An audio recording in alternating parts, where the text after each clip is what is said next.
नमस्कार दोस्तों, स्वागत है आप सभी का। मेरा नाम है प्रेमपाल सिंह और आप जुड़ चुके हैं हमारे YouTube प्लेटफॉर्म से। केंद्रीय विद्यालय और नवोदय विद्यालय की जो वैकेंसीज अनाउंस हुई हैं तो उसको लेकर हमारी ये सीरीज चल रही है। जीएस की ये क्लास है जो आपके 20 मार्क्स का टीयर 1 में आने वाला है। इसके रिगार्डिंग हमने 2 क्लास इकोनॉमिक्स की पढ़ी अभी तक, 2 क्लास पॉलिटी की पढ़ी। आज जो हम पढ़ेंगे वो ज्योग्राफी की क्लास है, ठीक है। तो इसमें ज्योग्राफी को समझेंगे हम, और जो बेसिक चैप्टर है इसका पहला वो समझेंगे। इसके बाद भी जो सेकंड क्लास होगी वो भी आपकी ज्योग्राफी की ही होगी, ठीक है। तो चलिए शुरू करते हैं। ये हमारी 5th क्लास है। कौन सी क्लास है? 5th class. देखो भाई, जो आज का टॉपिक है वो है बहुत इंपॉर्टेंट टॉपिक है, लैटिट्यूड एंड लॉन्गिट्यूड। क्या? लैटिट्यूड एंड लॉन्गिट्यूड, ये आपको ध्यान रखना है। अब ऐसे जो पहले पढ़ रहे हैं उनको समझने में दिक्कत हो सकती है, लेकिन मैं इसको ड्रॉ करके दिखाता हूं आपको और आराम आराम से समझते हैं। फिलहाल ये लैटिट्यूड है, ये क्या है? लैटिट्यूड्स होते हैं ये, और ये होते हैं आपके लॉन्गिट्यूड। क्या होंगे? ये लॉन्गिट्यूड का इमेज है आपकी। तो जैसे ये अर्थ है, अर्थ का एक ये ग्लोब है, आपका अर्थ है। इसका जो ऊपर वाला पॉइंट है उसे कहते हैं नॉर्थ पोल, और नीचे वाला जो हिस्सा है उसे कहते हैं साउथ पोल, ठीक है। और पूरी अर्थ को 2 बराबर भागों में जो लाइन डिवाइड करती है, ये रेड वाली लाइन आप देख रहे हैं, इसे कहते हैं इक्वेटर। क्या कहते हैं? इक्वेटर, यानी कि भूमध्य रेखा। क्या कहेंगे इसको? भूमध्य रेखा कहते हैं इसको, ठीक। तो देखो, नॉर्थ, साउथ, वेस्ट और ईस्ट, ठीक है। अगर अर्थ के 4 पार्ट हम कर लें ऐसे, तो ऊपर का, इक्वेटर से ऊपर का हिस्सा नॉर्दर्न हेमिस्फीयर, इक्वेटर से नीचे का हिस्सा सदर्न हेमिस्फीयर, और ये ऐसी जो लाइन होती है लॉन्गिट्यूड, ये आपकी लॉन्गिट्यूड कहलाती है, ठीक है। तो लॉन्गिट्यूड से इधर का हिस्सा वेस्टर्न हेमिस्फीयर, इधर का हिस्सा ईस्टर्न हेमिस्फीयर। चलो, ये शुरुआत में मैंने आपको 2 इमेज जस्ट दिखाई हैं, हम इसको आराम से पढ़ते हैं। तो पहले हम लैटिट्यूड के बारे में पढ़ेंगे, फिर लॉन्गिट्यूड के बारे में पढ़ेंगे। तो क्या है ये, इसको समझ लेते हैं। तो इसके लिए मैंने ले लिया एक ब्लैंक पेज, और उस पे मैं डिस्कस करूंगा आपके सामने। जैसे अगर मैं एक इमेज बनाऊं, तो ये देखो, आप यहां समझना है ध्यान से, यहां समझना है आपको। ये है अर्थ, और इसके बीचों बीच से जो लाइन ड्रॉ होती है ऐसे, इसे ही कहते हैं हम क्या? इक्वेटर। इसे कहते हैं इक्वेटर। यानी कि पृथ्वी को 2 बराबर हिस्सों में जो विभाजित कर दे, उसी लाइन को हम कहते हैं इक्वेटर। अब ये इक्वेटर है क्या? ये एक्चुअली में लैटिट्यूड है। तो हम यहां क्या पढ़ रहे हैं? हम पढ़ रहे हैं लैटिट्यूड, ध्यान रखेंगे, लैटिट्यूड। हिंदी में इसको कहते हैं अक्षांश। क्या कहते हैं? अक्षांश, ठीक है जी। अब आप देखिए, अर्थ का ये वाला हिस्सा, नॉर्थ वाला हिस्सा है ऊपर का, और ये नीचे का हिस्सा साउथ वाला हिस्सा है। इधर का ये वेस्ट का हिस्सा है, इधर है ईस्ट का हिस्सा, ठीक है। तो ये उत्तर और दक्षिण, पश्चिम और पूरब, ठीक है। अब मैं अगर आपको एकदम सिंपल भाषा में इसकी परिभाषा बताऊं, लैटिट्यूड की, अक्षांश होता क्या है, तो ध्यान रखना दोस्त, एक चीज आप क्लियर बिल्कुल रखना कि वेस्ट से ईस्ट की तरफ या ईस्ट से वेस्ट की तरफ जो लाइन ड्रॉ की जाती हैं अर्थ पर, उन्हें हम लैटिट्यूड लाइंस कहते हैं। तो अब आप समझो, ये हिस्सा है वेस्ट, वेस्ट से ईस्ट की तरफ ऐसे ड्रॉ कर दो, या ईस्ट से वेस्ट की तरफ ऐसे ड्रॉ कर दो, इन्हें कहते हैं हम क्या? Latitude lines. अब ये इमेजिनरी लाइन होती हैं, ये बिल्कुल ध्यान रखेंगे। ये होती हैं आपकी काल्पनिक रेखाएं। क्या होती हैं? ये होती हैं काल्पनिक काल्पनिक रेखाएं।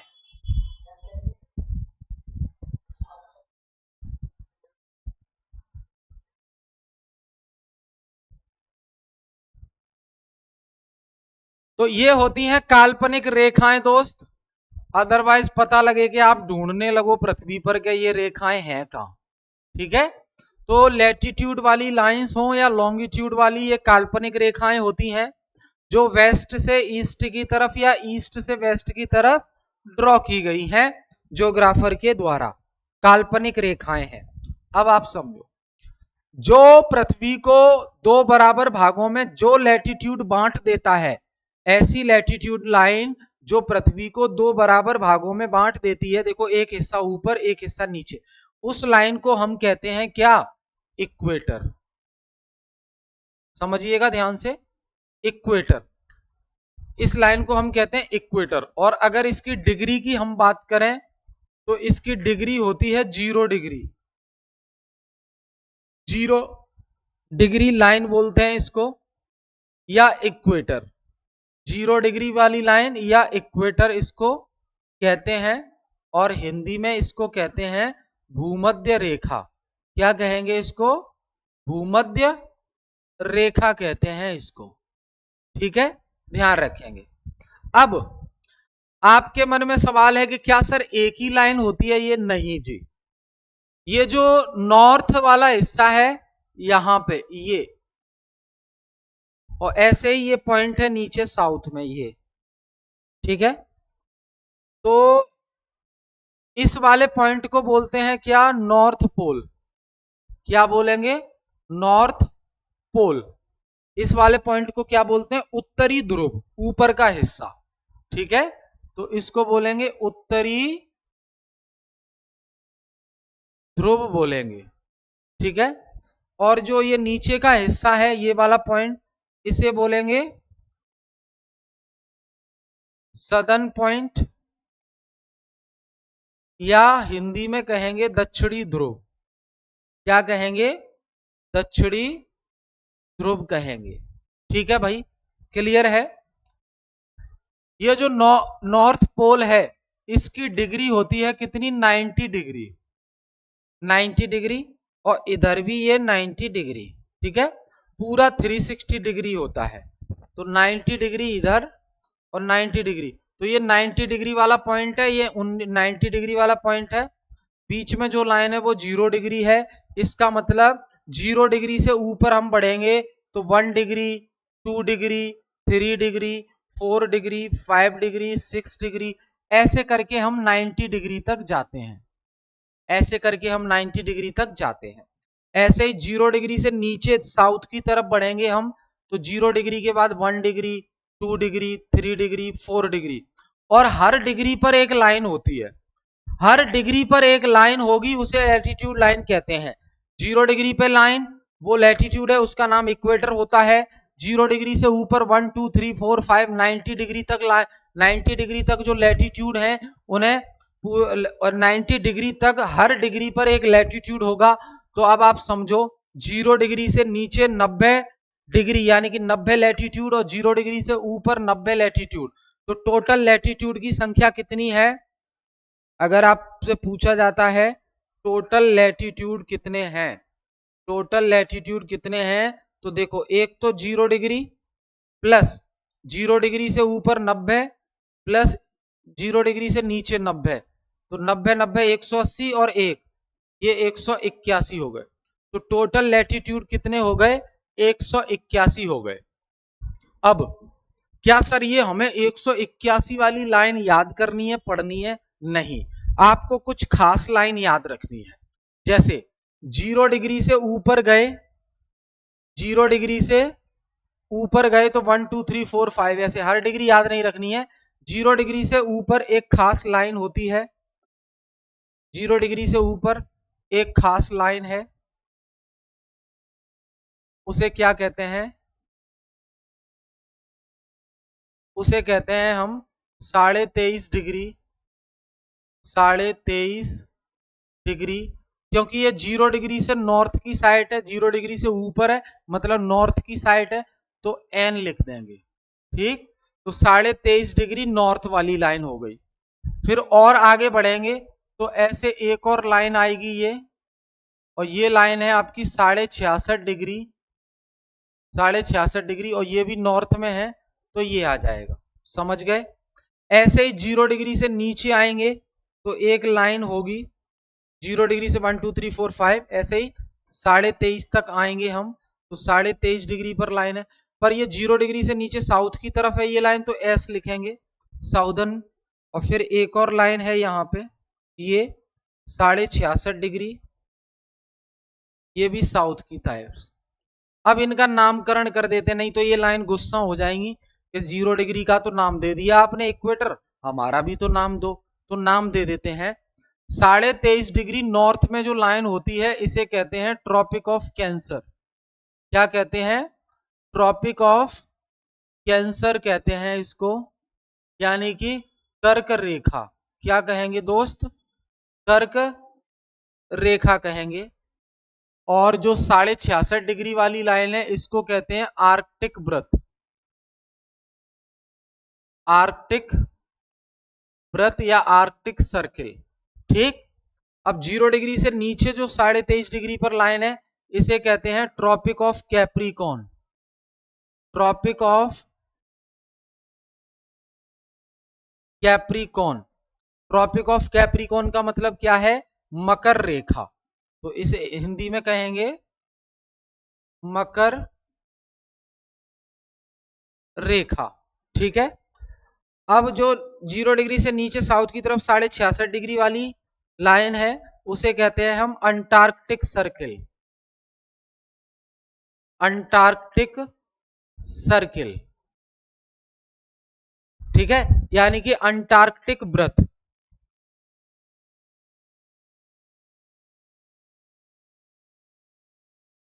अंटार्कटिक व्रत कहेंगे इसको। क्लियर है ये? तो भैया ये कुछ खास लाइन है जो आपको याद रखनी है। और ये है इक्वेटर का सेंटर पॉइंट। अब आप कह रहे होंगे सर ये डिग्री कैसे आई? तो देखो इक्वेटर का जो सेंटर पॉइंट है ना, वहां से एंगल बनता है इतने डिग्री का। ये 23.5 पे गए हैं, मतलब ये वाला एंगल बन गया 23.5 डिग्री का, इसलिए इसका नाम 23.5 डिग्री है। ऐसे ही अगर नीचे बनाएंगे सेंटर से तो यहां भी ये एंगल बनेगा 23.5 डिग्री का, इसलिए डिग्री है ये। 66.5 पे जाएंगे तो ये एंगल बनेगा आपका पूरा, ये वाला एंगल बनेगा 66.5 का। नीचे 66.5 पे जाएंगे तो ये वाला एंगल बनेगा। 90 डिग्री पे जाएंगे तो ये वाला एंगल बन जाएगा।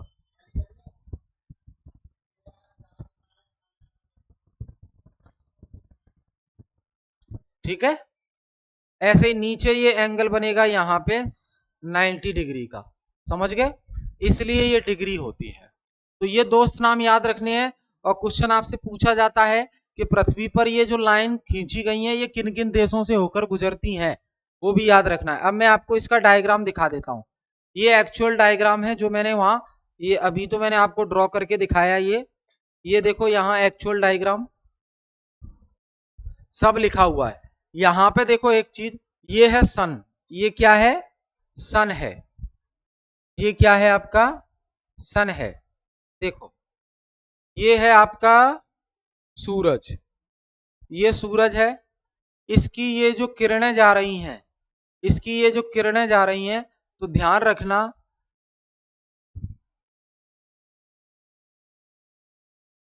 पृथ्वी का ये जो इतना क्षेत्र है ना, ये वाला क्षेत्र है, इस पे सूर्य की किरणें डायरेक्ट पड़ रही हैं, इसलिए ये रेड दिख रहा है। यानी कि ये एरिया बहुत गर्म होता है। क्यों? क्योंकि सूर्य के डायरेक्ट सामने ये एरिया होता है पृथ्वी का, तो इसलिए डायरेक्ट किरणें पड़ती हैं। इसलिए यहाँ पे देखो ये ट्रॉपिक ऑफ कैंसर और ट्रॉपिक ऑफ कैप्रिकॉन। तो ट्रॉपिक ऑफ कैंसर से कैप्रिकॉन तक के बीच का जो एरिया है पृथ्वी का, इसे हम ट्रॉपिकल जोन कहते हैं। इसे कहते हैं ट्रॉपिकल जोन, क्योंकि ये गर्म होता है। ठीक है, यहाँ पे ज्यादा गर्मी होती है, बारिश भी बहुत होती है, और इसलिए यहाँ पे सदाबहार वन पाए जाते हैं। एवरग्रीन फॉरेस्ट, सदाबहार वन, सदाबहार वन एवरग्रीन फॉरेस्ट यहाँ पे देखने को मिलते हैं।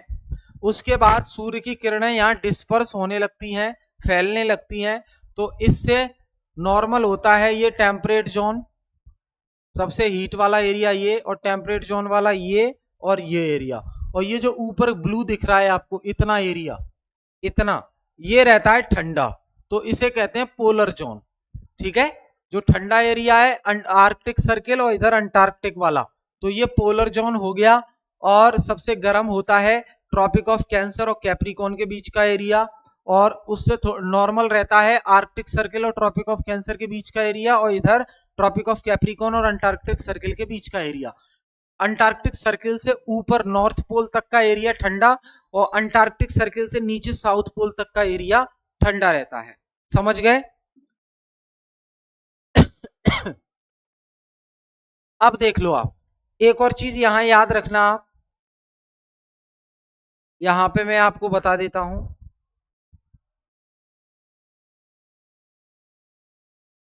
दो लैटिट्यूड के बीच की दूरी, दो लैटिट्यूड के बीच की दूरी, दो लैटिट्यूड के बीच की दूरी कितनी होती है? 111 किलोमीटर, 111 किलोमीटर होती है। दो लैटिट्यूड के बीच की दूरी 111 किलोमीटर, यानी कि ये 0 डिग्री है, 0 डिग्री से ऊपर 1 डिग्री वाली जो लाइन खींचेंगे ना ये, तो 0 डिग्री से 1 डिग्री के बीच की डिस्टेंस जो है 111 किलोमीटर हो जाएगी। समझ रहे हैं आप? 1 डिग्री से दूसरी डिग्री पे लाइन खींचेंगे तो बीच की दूरी 111 किलोमीटर। और एक चीज याद रखना है आपको, यहां पे देखिए, दो अक्षांश रेखाएं, अक्षांश रेखाएं यानी कि लैटिट्यूडनल लाइंस हमेशा एक दूसरे के समानांतर होती हैं। अब आप देख लो, ये दो लाइन है, एक दूसरे के समानांतर है, क्या आगे चलकर एक दूसरे को ये ऐसे चाह रही हैं, क्या ऐसे क्रॉस कर देंगी? नहीं करेंगे, इसे ही बोलते हैं समानांतर रेखाएं। ठीक है, तो ये चीज आपको याद रखनी है। अब देखो, वो कौन सी कंट्री है जहां से इक्वेटर वाली लाइन पास होती है? वो कौन सी कंट्री है जहां से इक्वेटर वाली लाइन पास होती है? तो देख लो भाई, भूमध्य रेखा वाली लाइन, यानी कि ये लाइन देखो, ये 0 डिग्री वाली लाइन है ना, ये वाली लाइन, तो ये लाइन पास की गई है। तो ये लाइन किन किन देशों से होकर गुजरती है? तो ये सवाल पूछा जाता है, तो एक एक से ध्यान रखेंगे। देखो, Colombia, Colombia, Ecuador, Sao Tome and Principe, Brazil, Gabon, Democratic Republic of Congo और Republic of the Congo, Uganda, Somalia, Kenya, Maldives, Indonesia और किरीबती। ठीक है, इतने देश हैं जहां से इक्वेटर वाली लाइन गुजरती है। ये सवाल पूछा जाता है, ध्यान रखेंगे। फिर देखिए, ट्रॉपिक ऑफ कैंसर यानी कि कर्क रेखा किन किन देशों से होकर गुजरती है? तो कर्क रेखा भाई किन किन देशों से होकर गुजरती है? तो Mexico, Bahamas, Western Sahara, Mauritania, Mali, Niger, Saudi Arabia, Libya, Algeria, Egypt, UAE, Oman, Bangladesh, India, China, Myanmar, Taiwan, इन देशों से होकर गुजरती है कौन सी? कर्क रेखा। कौन सी रेखा गुजरती है इन देशों से होकर? कर्क रेखा। ठीक है भाई, ध्यान रखेंगे। और ध्यान देना, ये अगर इसे मैं देखूं ये देखो, कर्क रेखा इंडिया से होकर गुजर रही है। ये इंडिया का मैप है, जैसे मैं थोड़ा मोटा मोटा ऐसे बनाऊं, ये इंडिया का, यहां से बीच में से निकल रही है कर्क रेखा।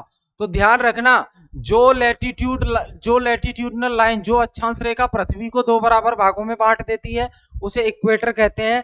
और जो अक्षांश रेखा भारत को दो बराबर भागों में बांट देती है, यानी कि भारत के बीचों बीच से निकलती है, उसे कर्क रेखा कहते हैं। कर्क रेखा भारत के बीचों बीच से निकलती है। अब भारत के बीचों बीच से निकल रही है तो क्वेश्चन ये भी पूछा जाता है कि भारत के किन राज्यों से होकर गुजर रही है, किन राज्यों से होकर गुजर रही है। तो वही क्वेश्चन देखो, ट्रॉपिक ऑफ कैंसर यानी कि कर्क रेखा भारत के किन राज्यों से होकर गुजरती है।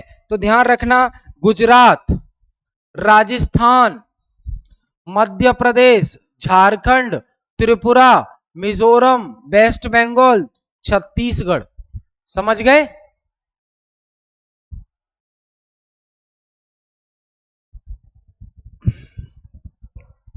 तो यहां ध्यान रखना, राजस्थान, गुजरात 8 राज्यों से होकर गुजर रही है। भारत के 8 राज्यों से होकर कर्क रेखा गुजरती है, ये याद रखना आप, ठीक है। फिर है आपका ट्रॉपिक ऑफ कैप्रिकॉर्न।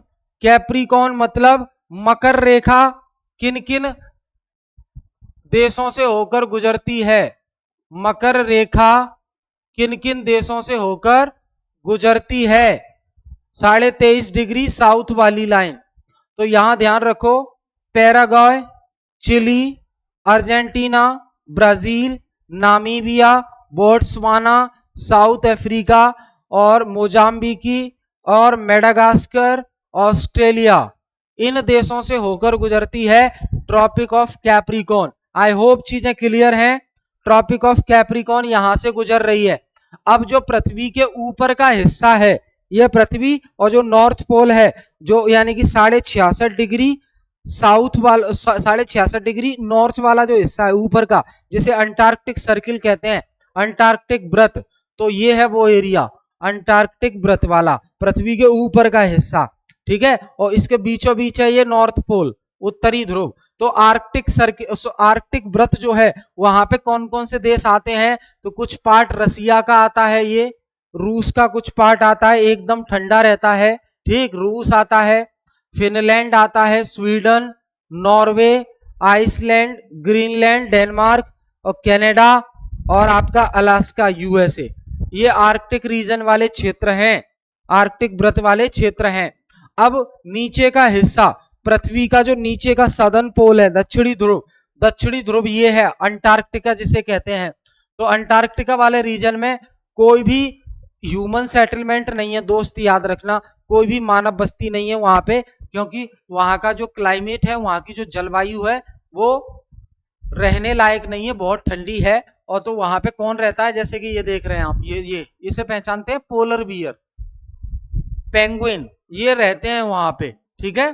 तो अंटार्कटिक रीजन में कोई बस्ती नहीं है, कोई ह्यूमन सेटलमेंट नहीं है, ठीक है, ध्यान रखेंगे। और यहाँ पे कई देशों के रिसर्च सेंटर बने हुए हैं, कई देशों के अनुसंधान केंद्र बने हुए हैं, जैसे कि दक्षिण गंगोत्री भारत का बना हुआ है, दक्षिण गंगोत्री नाम से भारत का रिसर्च सेंटर बना है, मैत्री नाम से बना है, ठीक है, ये ध्यान रखेंगे।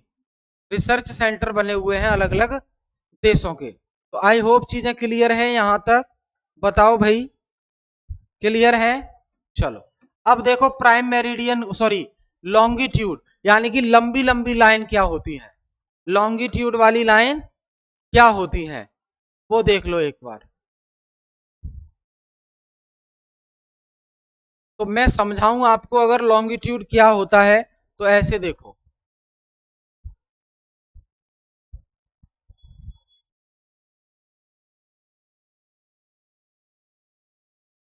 लॉन्गिट्यूड क्या होता है, तो ऐसे जो लाइन खींची जाती है नॉर्थ से साउथ की तरफ, उसे कहते हैं लॉन्गिट्यूड, उसे क्या कहते हैं, लॉन्गिट्यूड, है ना।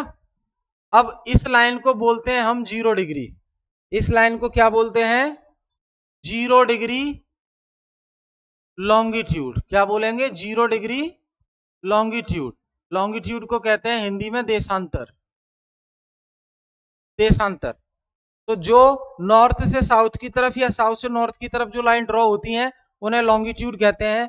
बाकी फिर ये लाइन कैसे ड्रॉ होती हैं, ये जो पॉइंट है मेन, और इधर ये जो पॉइंट है, सारी लाइन एक ही जगह से शुरू होती हैं और अगली एक ही जगह पे खत्म होती हैं। ठीक है, देखो इसको, ऐसे शुरू होगी लाइन, ऐसे शुरू होगी, देखो यहां एक ही पॉइंट से ओरिजिन हो रहा है और अगले एक ही पॉइंट पे खत्म हो रही है ये लाइन।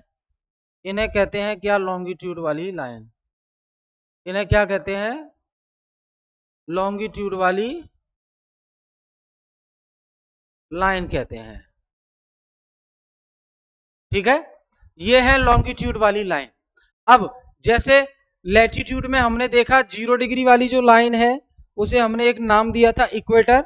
यहां लॉन्गिट्यूड वाली जो मेन लाइन है 0 डिग्री वाली, इसे कहते हैं हम प्राइम मेरिडियन लाइन। देखो 0 डिग्री वाली ये जो लाइन है ना, 0 डिग्री लॉन्गिट्यूड, जो 0 डिग्री लॉन्गिट्यूड वाली लाइन है इसके कई नाम है। इसी को हम कहते हैं प्राइम मेरिडियन। इसी को हम क्या कहते हैं? प्राइम मेरिडियन कहते हैं। और इसी को कहते हैं international time line. International time line, अंतरराष्ट्रीय समय रेखा।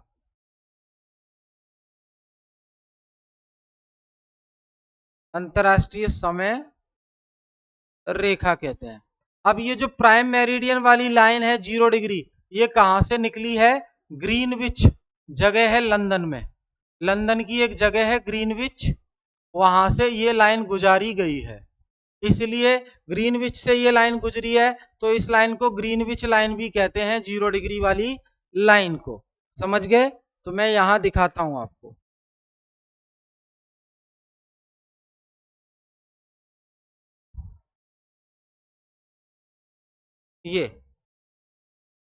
ये प्राइम मेरिडियन वाली लाइन है दोस्त, ये देख रहे हैं आप, ये सेंटर प्राइम मेरिडियन 0 डिग्री। इसी लाइन के पीछे एक लाइन होती है, उसे कहते हैं 180 डिग्री वाली लाइन। ठीक, यहां देखो, इसके 0 डिग्री से जस्ट पीछे जो लाइन होती है वो 180 डिग्री लाइन होती है।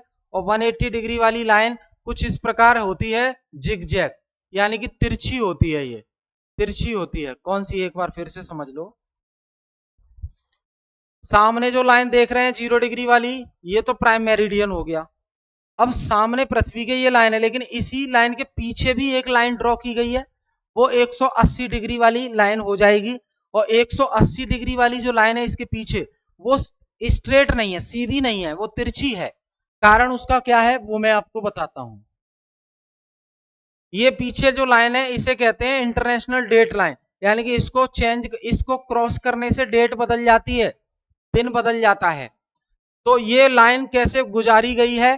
तो ये लैंड वाले एरिया से नहीं गुजारी गई है, जमीन वाले एरिया से नहीं गुजारी गई है। ये जो आप देख रहे हैं ये पानी है, पानी में से गुजारी गई है, जिससे एक ही कंट्री के बीच में से निकाल देंगे लाइन को, तो एक ही कंट्री में दो दो डेट हो जाएंगी, दो दो तारीख, और वो पॉसिबल नहीं है।